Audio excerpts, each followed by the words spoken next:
Well, hey, welcome, my friends, to the Bollywood podcast. This is episode 12. Or probably should have done that the other 12. I always forget things are reversed in the camera. How are you doing? I'm doing well. We're doing this a little bit differently, don't you think so? Normally, it's just a static image with my beautiful baritone voice soothing you to sleep. I thought what I would do this time is put this up as a video kind of version of the podcast. So let's go ahead and take a look at, first of all, let's take a look at the movies we reviewed since the last time we were together. Well, hey, what's up, everybody? This is the Professor, and I am joined by the Warrior Queen right there. She is right there, and we're going to do a movie review. What movie are we going to talk about? Finding Fanny. What did you think of it? I thought it was very funny. I thought it was charming and clever. And the only thing, from my standpoint, the only thing that bothered me about it, was that there seemed to be some forced profanity. And by that I mean, I understand that sometimes movies have profanity. I get that. And Lord knows that there are, tons and tons of American movies that have all kinds of profanity. Sometimes it's in context, like if it's a war movie, then the profanity is in context. But sometimes it seems like it's put in there to try to appeal to a certain audience, I guess. And that's how it felt this time in Finding Fanny. The profanity that the character named Savio, he was the one that swore quite a bit. It seemed very, very contrived and very forced.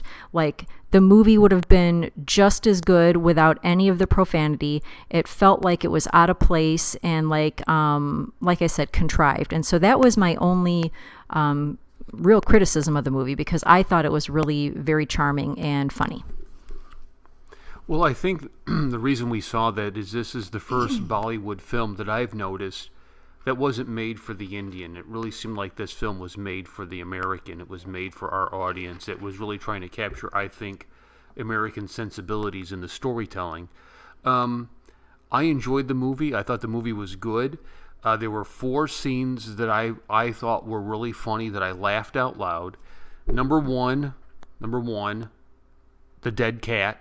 That was very, very funny because it was unexpected. They threw that cat out of the car and it hit the tree and died. That was funny. And then kept it in the car for most of the movie because Rosie didn't know it was dead. Number 2 and number 3 is the little boy in the countryside who every time he saw Savio gave him one of these, gave him the But middle didn't finger. you expect when he saw him the third time that he was going to do it? Yes. Actually, what yes. I thought was going to happen when Savio saw him the third time, I thought Savio was going to flip him the bird, but there was no bird flipping that time. That struck me extremely funny. The fourth thing that I laughed out loud at was when they shoot the artist in the head, and nobody realizes they shot him in the head. That was, again, that was kind of a twofold thing. Mm-hmm. They didn't know they shot him in the head, nor did they know when the car was going out of control and the door opened that he flew out of the car and fell into the ocean. So they had no idea that had happened. They assumed once the car stopped and he was gone that he had taken the bus to get away from them and go back to town. They didn't even know that he was dead and that he's at the bottom of the ocean, weighted down in a fishing net. Yes. This was your first time that you were ever exposed to Dimple. What did you think of Dimple? Oh, I thought she was, I hate to say it again, charming. I thought that she was charming. I know that initially her character was supposed to be kind of overbearing and bossy and whatnot. And let's face it, all of us know people that are like that, where they want to take control over everything. And it's often not because they're a mean person or they're nasty. It's often born out of tragedy, which is what the case was for her. Her husband had left her for another woman and her son had passed away. And so she was trying to gain some measure of control over her life. And so it kind of manifested in she's controlling over everybody's lives, but she's really doing it out of a sense of, love and concern for people. So I thought she was great. And you could just kind of see the shift in her character when the artist is painting her. And she thinks this is going to be totally different than what it is. And of course, so do we at that point. We think it's going to be something totally different. And it turns out this guy is not just, arrogant. He's a total jerk. And what he paints is, not just this fat, grotesque, naked woman, but he paints it as though she's like a demon. And you can see that really hurt her, because she really honestly hasn't seen herself as being meddling or interfering. She sees herself as being caring and full of concern for people. So I liked that her character shifted, and I knew, I think it was the scene before the painting actually started, when she was being nice to Ferdy. I figured that by the end of the movie that they would end up married, so I was glad to see that. Dimple is an institution. I saw her in Bobby, which was it's a legendary film in India, and she knocked it out of the park. She is one of my favorite actresses in Bollywood. Anything that I've seen her in, she always carries the part and does it well. I enjoyed the film all the way through. I mean, I don't want to give away how it ends, but it was a good ending. I mean, you kind of did. I gave away a little bit. Yes, but when he's searching, when Ferdy is searching for his true love, what was her name? Fanny. They're finding yes, Fanny. Yeah, of course. And they do find yes, Fanny. They do find her. Yes, Fanny. Fanny. They do find Fanny. And it was a good film, and I really felt, didn't it have kind of like an American sensibility to it? Did it feel kind of like that you could have plugged in Meg Ryan and you just and carried through? Yes and no. The difference would have been is that if this were an American film, it would have been much more crude and much more rude. And so that was one of the things that drew me to the movie, was that there are a lot of American movies that kind of fit under the category of romantic comedy, and we often don't go see them because they're usually very crude and crass. Right. And what appealed to me about this movie was that it's the story that you want to see. It's a very cute, charming story, without all of the crude, crass, grotesque stuff that ends up being in a lot of American movies. And so that's why I say I wish that they hadn't put the swearing in there, because it really was out of place. It wasn't even necessary. You could have done without it. But the movie itself was just really cute. I really enjoyed it. Yeah, I really enjoyed it too. It was a good time. It was funny. I was surprised that Dave and Sam from the Controlled Chaos channel did not like the film when I talked to them. Hi, Dave and Sam. I talked to Sam on Facebook the other day. He's a very nice young man. Yes, he is. They're both very nice young men. I was surprised because I really enjoyed the film, and that's what kind of made me think, like, if the average Indian looked at it and said, that this is probably meant more towards to draw us into the tent, I think. Well, maybe if they know that the Warrior Queen liked it, maybe they'll change their opinion. I don't know. So what kind of grade would you give this film? I would give it an A-. A-. The minus because of the swearing. An A. So if there's no swearing, you give this thing an A. Yes. I grade pretty hard on the films. I'm going to say that this is a B+ film. Okay, well, listen, I just want you and everybody else to know. If they had Kung Fu, it goes straight to an A. No. If there was some Kung Fu. No. Just No, Servio listen. was a little cantankerous. Savio. His name was Savio. If he could have done a little bit of kata, maybe a little bit of wada. Listen, Wada. hard grader.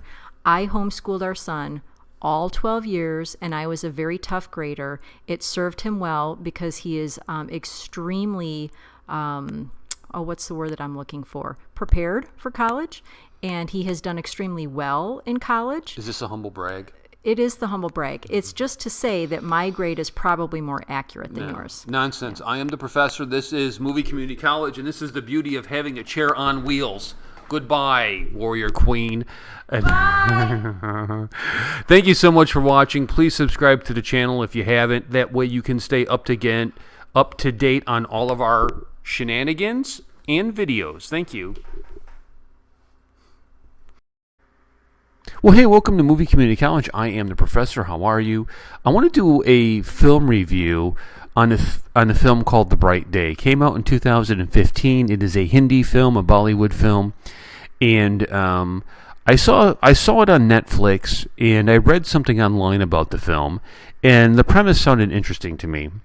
And then I came across their director, Mohit Telkar, on Facebook, and I sent him a friend request, and he accepted it, and I briefly shared a couple thoughts about the film, and he was very kind and gracious, which really kind of makes it, likable, enjoyable when you come across somebody who seems like a nice person and you can really root for them. The film very much has a indie film festival feel to it. And the style of shooting, not at all the content, but the style of shooting reminded me a little bit of Sling Blade on some of the shots that they did and how they staged the shots. Couple things about the film. The overall view of it, like the premise of the film, is you have this guy, Shiv, who is, I'm going to say he's probably in his early 20s, and he's living at home in India. And it looks like mom and dad have kind of grown up together and reached a level of, I guess, middle classness, where they have some things and they have some means, and they're carving out a comfortable life for them. And this story of Shiv is something that is so often true that you see. I know that I went through this. And it's a story of coming of age, of adulthood, I think, of making choices and understanding what things truly cost and how the world works.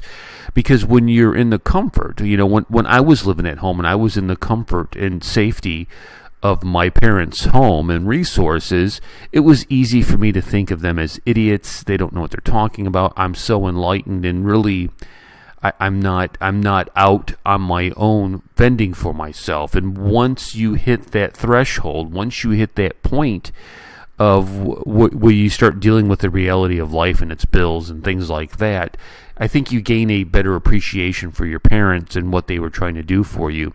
So what we see the story of Shiv is kind of reach a tipping point at home where he needs to go out and experience the world. And he does, and he sees everything the world offers him and what it can do to you if you're not prepared. So we see all kinds of different kind of, scenarios of being homeless and hungry and trying to find his way and figure out what is his purpose, right? What is his purpose? There were a couple things in here. Number one, there was an actress in this film that I thought was just absolutely fantastic. Her name, let's see if I can, how bad I'm going to butcher this name. It is Radhika Apte, and I think she was the actress from Phobia, I think. And in as far as I could gather, I think she played Shiv's sister, or they were mates growing up, and she's really sad that he's gone because he just kind of left. Her performance was outstanding, and I think she's becoming one of my favorite actresses in Bollywood. I mean, it is refreshing to see a dark-skinned woman kind of, as a semi-lead character in a Hindi film. That was number one. Number two, I thought there were some scenes in here where you got a flavor for true local music. Like it was like Indians' version of folk music. There's a scene where he meets the I'm gonna guess maybe is she American, Canadian, maybe the Canadian blonde woman, and they're sitting listening to the guy play the little, it wasn't a sitar, it had like 3 strings on it, and he was just going to town singing. It was really enjoyable to see that.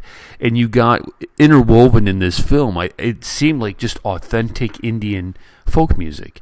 And we saw his relationship kind of blossom with this girl and then kind of fall apart. And we see him end up in the film homeless. And he comes into a little kid finds him and takes him to his home, where he stays and kind of works the family trade there of begging and selling things to tourists and whatnot. And it closes with him kind of realizing what he wants to be, right? He makes up his mind. He's able to see on this journey what exactly he is truly looking for, and he is going to go ahead and press forward and try to obtain it. It was a good watch. It was an eclectic film. I thought it was well done. I don't think it's going to be for everybody because it has that international kind of indie film flavor to it. Loaded with some abstracts, things that you can really ponder and chew on and kind of take away from. It's not laid out in a typical American style where it's like, oh, okay, here we go. But it was really good. I would encourage you to check it out. There's some good acting performances in it. There's some good Indian music in it. And, overall, I give this film a favorable grade. I would give this film a B. I think it's worth seeing. If you have Netflix, it's right there. You can check it out. And well done.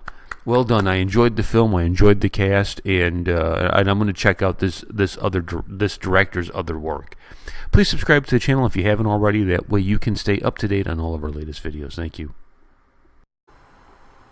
Well, hey, welcome back to Movie Community College. I am the professor, and I'm here to do a movie review. The movie review is the film called Airlift. I watched it a couple days ago as part of my weekly movie watching duties, as you know. And I had to tell you something. This film was really good. It was really good. And I think probably what I want to start with first is just kind of a brief synopsis of the film without giving away major points. The film takes place in Kuwait, and it is about a businessman played by Kumar, very successful Indian businessman who's working deals, it looks like, for oil with the sheiks. We have the invasion and the occupation of Iraq prior to America's involvement in the war. And we see Kumar, who typically thinks just about himself and being greedy and about money. All of a sudden he has a pang of conscience, and he has an opportunity to get him and his wife and his daughter out of the country, but he doesn't do it. He sees all of his fellow Indian kinsmen stuck there, 170,000 I think, and he gives almost everything to get his people, his kinsmen, out of the country. And the whole thing kind of unfolds from there. It was a really, really good film. The film, one of the things that surprised me was it was $4.5 million to make the film. That's not a lot of money in American standards, and it made $34 million in the box office, which is really good. I mean, it's a great return. And I think a couple things about this film. The acting performances. Kumar, who I've only seen in roles where he's kind of a goofy character. A soldier never has a holiday. There's some family movie, I forgot the name of it, that he was in, and it was kind of a comedy. I've never seen him act seriously. And, when we would do our top 10 actors or talk about them, I wouldn't bag on Kumar, but I would just say, I don't know. All I see him play is goofy roles, and people have said, you should check this out. Oh, check that out. Well, I tell you what, in this film, Airlift, seeing him act like in a serious role, I have a lot of respect for him. I thought he did a really good job. I thought he did a good job starting off as somebody who was just very much self-indulged and wanting to take care of number one, to what am I going to do with all my people here? I got to get him out. I got to get him out. And we see in the film that it causes friction between him and his wife, Nimrat. Now, Nimrat is on a show called Wayward Pines here in America. And I don't like her. I don't like her in Wayward Pines. I didn't like her in this film. And it's not her as a person. It's just, here, it's just her characters that she kind of gets cast into. She's always kind of a sourpuss character in the films and television that I've seen of her. You know, we see Kumar, who's trying to do the right thing, and she's like, what are you doing? Why don't we just get out of here? I mean, eventually in the film she comes around, but she is like kind of this antagonist towards Kumar, who's trying to do this good thing. Now, a couple things about the film. I gotta tell you honestly, I got so messed up by this film. I was crying. I was angry. I was just getting super pissed off when we saw the bureaucracy of India and how he's trying to get through the different ministers and nobody's really wanting to help them. I was really pissed off at the Iraqis, and it reminded me why we went in there, why Desert Shield turned into Desert Storm, and it all started here with Kuwait and Saddam Hussein. And again, we see more examples, I think, of radicalized Islam and what it does. It's not a good thing, right? It's not a good thing at all. And we saw in the film just Kumar, just through determination, being able to get his people out and arranging for the largest evacuation rescue mission in the history of the world. It's amazing. It was truly an amazing film. I mean, Kumar was really good in it. I have to say, I walked away from it saying, "Wow, this dude can act. Like this is legitimate performance. This just wasn't, you know, I didn't think he was a bad actor, but the things that I saw him in prior to this, it was kind of like Jim Carrey. I just saw him being goofy, and I thought, yeah, he does it okay. Okay, I don't got any complaints about it. But if you say serious actor, I thought Kumar really did well in this role here. And again, Nimrat, if the goal was for me to hate you, good job, because I hate you in Wayward Pines, because you're the same character. You're the wife who just will do everything she can to hold the husband down. And it's just like, Now, I'm sure maybe there are other films out there where she doesn't play that. I want to see Lunchbox, because I know she's in that. But man, I was just ready to smack her. I was ready to take her over my knee and give her one of these, man, just a spanking on the bottom. She was agitating. And oh, by the way, George in the film, is he not the douchebag of the year award? That dude, man, I would have pulled him off that bus and just yelled, "He's Kuwaiti!" and just given him to the Iraqis and ran. This guy was just like a pain in the butt, and I've seen him in something else. Was he in Guilty? Telvar? Was he like the cop that was brought in to try to undo Irfan Khan's? I don't remember. But I've seen him in something else, and I didn't like him in that either. Man, that George needed a good old-fashioned, what we call in America, whoop ass. That's what he needed. He needed his ass whooped, dude. Always complaining and, getting ready to rat out the Kuwaiti woman and the baby because she spoke Arabic. Get out of here, dude. Get out of here. I hate people like that, Get out of here. Whatever. Anyways, the film was outstanding. If you haven't seen Airlift, see it.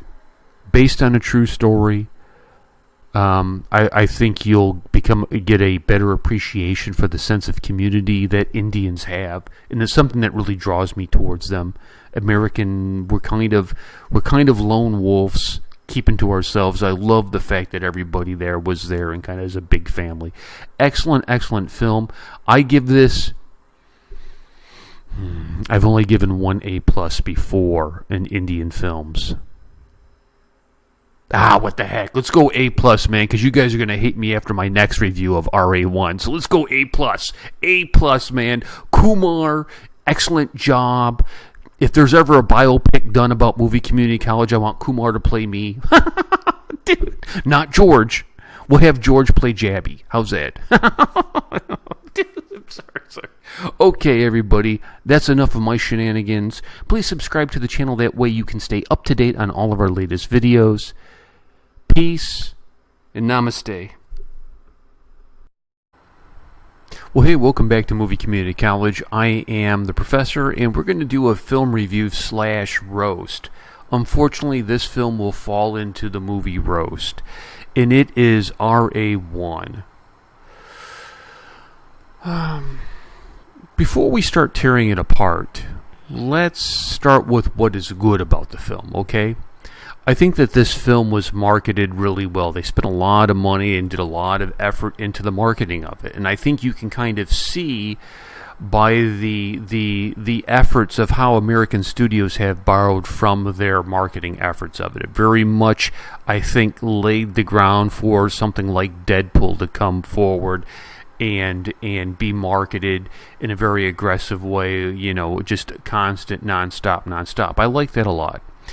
I watched an interview, and we got a clip of it, I think, somewhere here on Movie Community College, of SRK talking about this film, and one of the reasons that he took or wanted to do this film was he was trying to raise awareness for the technology that the West has in filmmaking, and so he really wanted to do something that would kind of showcase special effects, that would kind of raise the special effects bar in the Bollywood film industry, and the special effects were amazing. I really enjoyed the special effects. I thought they were done well. I thought they fit well. The problem that I had with the film, oh man, it is a problem. The problem that I had is the script was terrible. The script was terrible. I thought the acting was terrible. And I think that this thing quickly had the promise to be a fragrant rose that you could go to time and again and just get this great aura from it. Really kind of turned out to be more of a crap fest. I thought the characters were bad. I think the G1 and RA1 were just, it didn't mesh well for me. I thought it was just, to me, it was just really strange to see G1, who's a robot computer machine.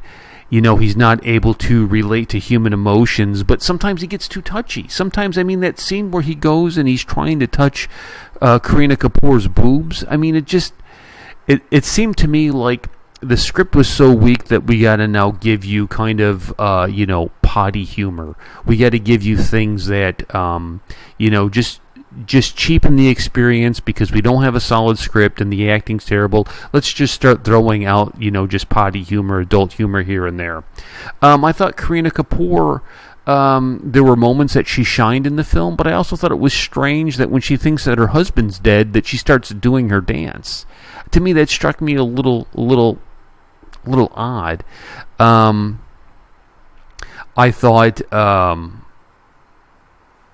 I thought SRK's acting was horrible. I think that this is the worst performance I ever saw. I think the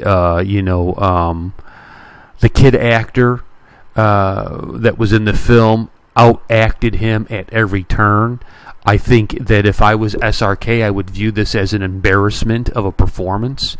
And I think kind of walking away from this film experience, what I would say to the people who made this film is, leave it to the Americans, okay? When we're going to do superhero films, please, it's a nice try, right? That's a nice try, but leave it to the Americans. Superhero films, comic book genre was invented by the Americans. It's something that we understand very well, and I think that we do it better than anybody else. There's a web series that I've been doing, that I've been watching, and it was episode 1. Let me pull it up here, because I just want to make a point about this. And it is,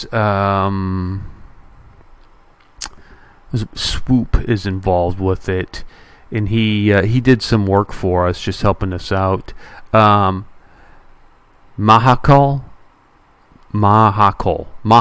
web series. I did it. It was an Indian superhero genre web series that they're doing. I find the story of that web series more compelling than I did in RA1. I thought RA1 was just, we have an expression here in American theater called cashing checks.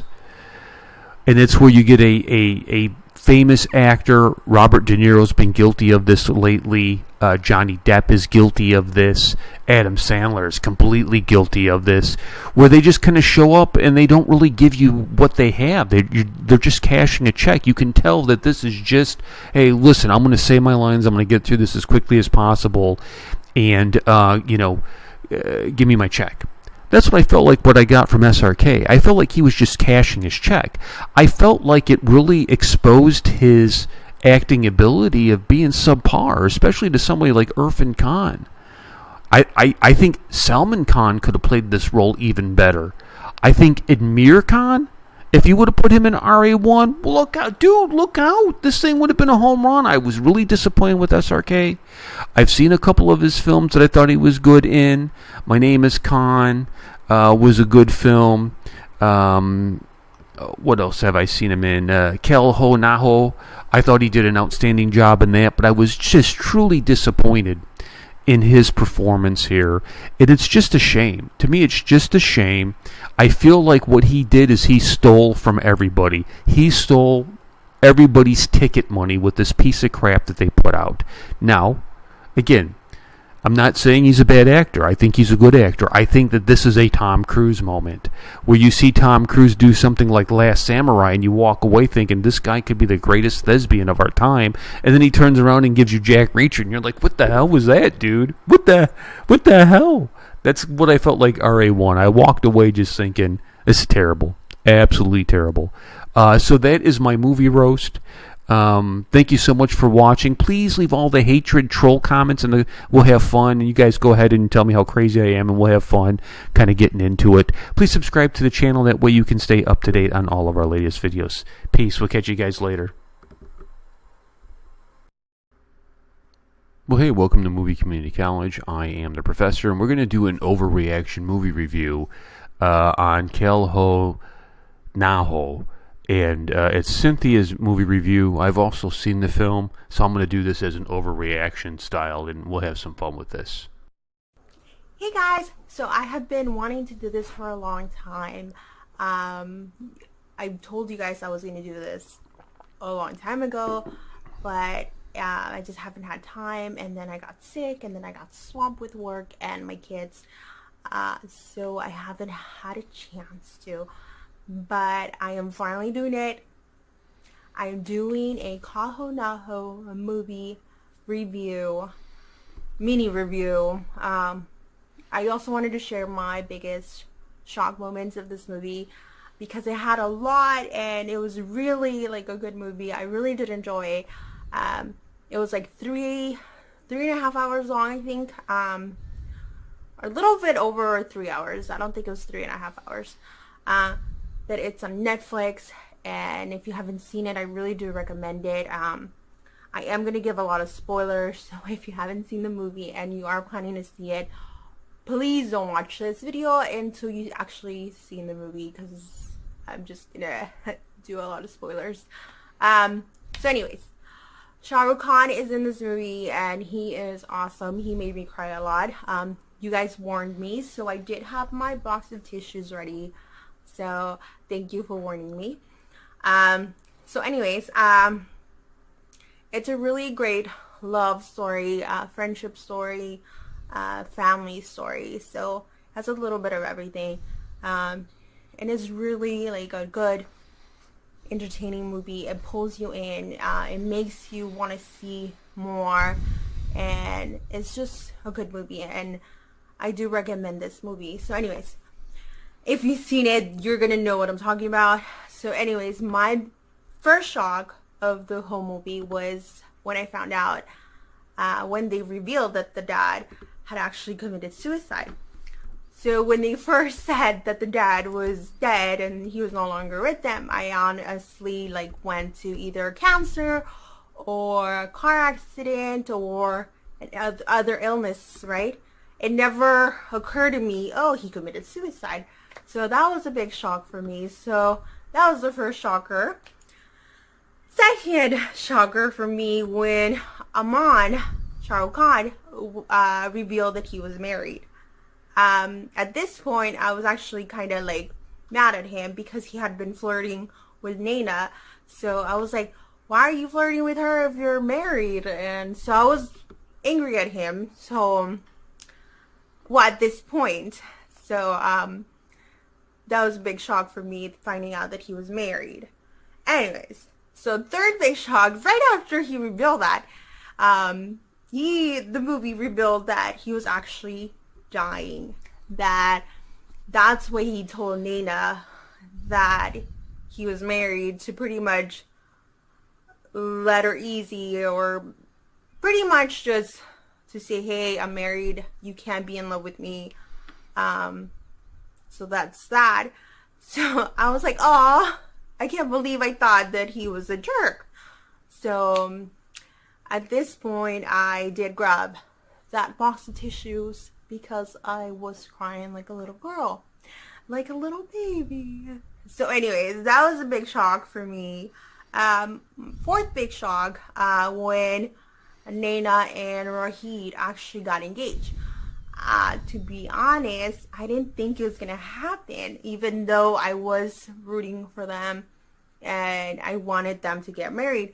But I didn't think Naina really loved him. So, and I don't think she ever really loved him, you know? So anyways, that was a shock for me. But anyways, and the engagement party happened and it was wonderful. Kahol even made an appearance. I even had to do like a double take to make sure that it was her. But at the end, when all the names came up, Kahol came up. So I was like, it was her. I don't know, it was just a little side note. Anyways, the fifth shocker for me was that Gia, the little sister, was actually the little sister.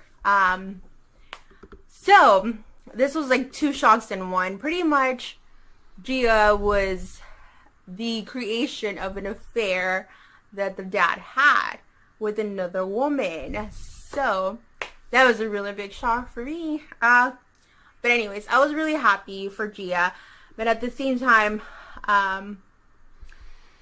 you know, like, you hated the grandma for like treating her bad, and then she regrets everything, and you think to yourself, Laho, I think that's the grandma's name. Like, you should have loved this little girl from the beginning, because, you know, your son and your daughter-in-law, oh my god, your son and daughter-in-law chose this baby to love. Like, so anyways, it turned out that it was her son's daughter. So that was a big shock for me.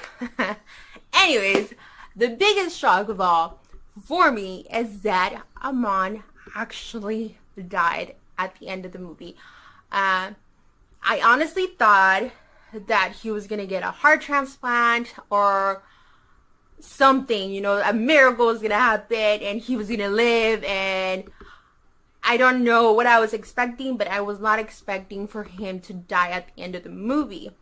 So, like I said, it kept dragging me in. This movie was really interesting. I did want to see like every second of it. So I kept, like I say, rewinding it and watching it again because of the subtitles. Like, you know, you want to read all the subtitles and you want to see what's going on the screen, and sometimes you can't do both. Well, at least I can't do both. But I really did enjoy this movie. I do recommend it if you haven't seen it, and if you did watch this video without watching the movie first, I am so sorry for spoiling it for you. But at the same time, you probably don't even know what I'm talking about, and you could just go watch it on Netflix and then rewatch this video, and then you'll see what I was talking about. Anyways, so that was my big shockers, and that's just me talking about this movie. And if you have any big shockers that I didn't mention here, or anything interesting about the movie that I didn't mention. Well, what happened to Cynthia's video? It just cut off there. Okay, it just cut off. I'm not sure what happened. So, yes, I don't know. It just cut off. Anyway, so we'll just take it from there. Thank you, Cynthia. What I'd say about this film, I agree with Cynthia. I was shocked by some of the same things that she was. I thought that this was a very kind of risque Indian film to make. This was very much kind of, the Indian film industry seems so very conservative compared to the Hollywood film industry. There's certain things that you don't see and do because of the censor board. And I kind of enjoy that. I kind of enjoy being able to watch a film and have somebody tell me a story, and they don't have to rely on, nudity, super crude humor to get the point across. They have to use a little more adjectives when they talk instead of just doing that kind of stuff. This movie review kind of comes after. I got a request early on in Movie Community College to react to the end of this film. The death scene. I had no idea what was going on. They said, "Hey, watch this and react to it." So I did, and I looked at it and I was like, "I don't know. It's okay. I don't know. I didn't think it was that good." And everybody got upset with me. Right now that I see it in context, very emotional scene. Very emotional scene. I think dealing with the idea of infidelity and suicide and love children and a terminal illness. There was a lot just crammed in here, and I think that this was an amazing piece of work on SRK's work. I think he showed acting as a craft in this, and I was really impressed with it. I really, really was.